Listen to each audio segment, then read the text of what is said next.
وہ رویا تو بہت مگر منہ موڑ کر رویا، کوئی مجبوری ہوگی دل توڑ کر رویا۔ میرے سامنے کر دی میری تصویر کے ٹکڑے، پتہ چلا بعد میں انہیں جوڑ کر رویا۔ شاعر نے کیا دیکھا وہ کہتا ہے کہ وہ رویا تو بہت مگر منہ موڑ کر رویا۔ اس بات کی عکاسی کی ہے کہ وہ بہت رویا مگر اپنا چہرہ مجھ سے موڑ کر رویا تاکہ میں اس کے آنسو نہ دیکھ سکوں۔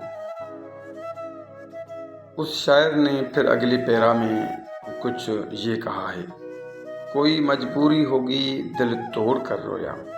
اس کا مطلب اس طرح ہے کہ اس نے میرا دل تو توڑا ہے مگر کسی مجبوری کی وجہ سے ایسا کیا، اور اس بات پر وہ بھی اندر ہی اندر بہت رویا۔ شاعر نے پھر دیکھا کہ میرے سامنے کر دی میری تصویر کے ٹکڑے۔ اس کی گہرائی اس طرح بیان کی ہے کہ اس نے میرے سامنے میری تصویر پھاڑ دی تاکہ مجھے دکھ نہ ہو۔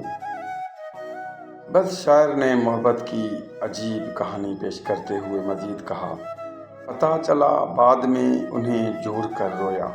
شاعر کہتا ہے کہ بعد میں مجھے یہ پتہ چلا کہ وہ ان میری تصویر کے ٹکڑوں کو جوڑ کر رویا کیونکہ وہ مجھے بھلا نہیں پایا تھا۔ دوستو، یہ محبت، جدائی اور افسوس کا خوبصورت بیان تھا۔ امید ہے ضرور پسند آئے گا۔